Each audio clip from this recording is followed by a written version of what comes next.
Hi guys.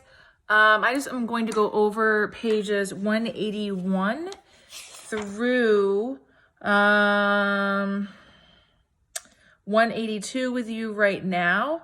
There's some things in there that you might not understand. So I think what I might just do is I might just read through it and then you can follow along in case there's words in there you don't know. So I'm going to start with under Coolidge, prosperity for some. So remember, prosperity means that you're making money.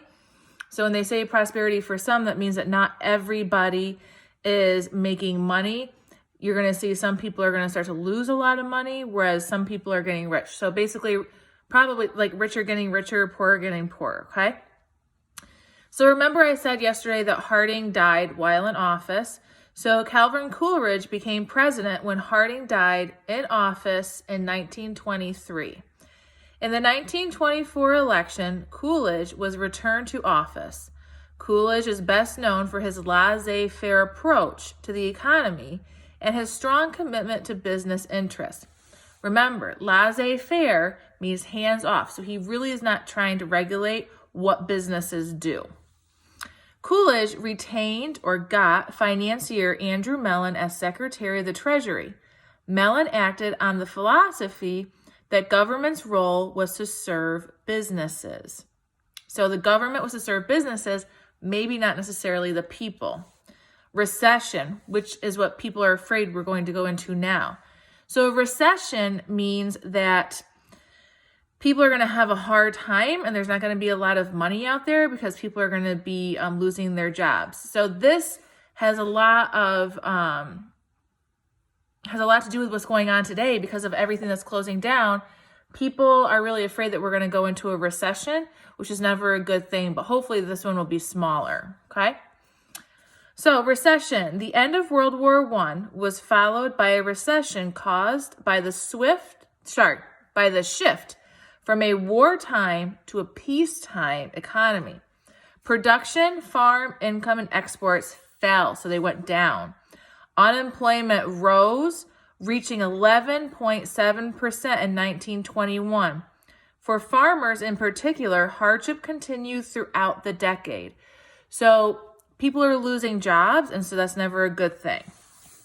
All right, recovery. In other sectors of the economy, however, a period of economic recovery had begun by 1923 when Coolidge became president. The years between 1923 and 1929 were seen as a time of booming business. The gross national product, GNP, rose 40%. So that means that people were making money. Per capita income went up 30%. So that means each household was making about 30% more than they were before. With little inflation, actual purchasing power, and therefore the standard of living, increased at the time. Few people questioned this Coolidge prosperity. Pro-business policies. Some groups, especially big corporations and the wealthy, benefited greatly from Coolidge prosperity. For example, businesses and the wealthiest citizens were helped by tax laws that reduced personal income tax rates, particularly for upper income groups, removed most excise tax and lowered corporate income tax. The government reduced the national debt and balanced the budget by raising tariffs and demanding repayment of war debts. Tariff rates were raised in a return to protectionism. Republicans argued that higher tariffs would limit foreign imports, thus protecting United States industry and agriculture from foreign competition, but the actual effect was to weaken the world economy. Dun, dun, dun.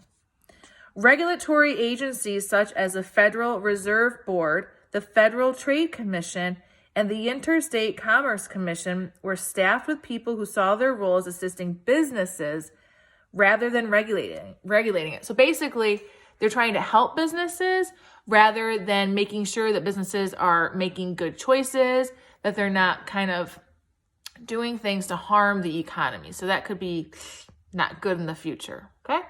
And if you have any questions, write them down. All right, a relaxed attitude toward corporate mergers was supported by the executive branch and the Supreme Court By 1929, about 1,300 corporations produced 3/4, Chloe, of all American manufactured goods, and 200 companies own half the nation's wealth. So as you can see, we're getting into a huge time of economic wealth, lots of booming going on. Booming as in lots of businesses are making money, people are making money, but we're gonna see next sections is all gonna come to an end. Enough.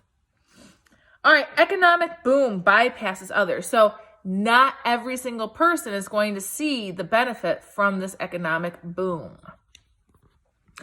Coolidge prosperity was not for everyone. Chloe?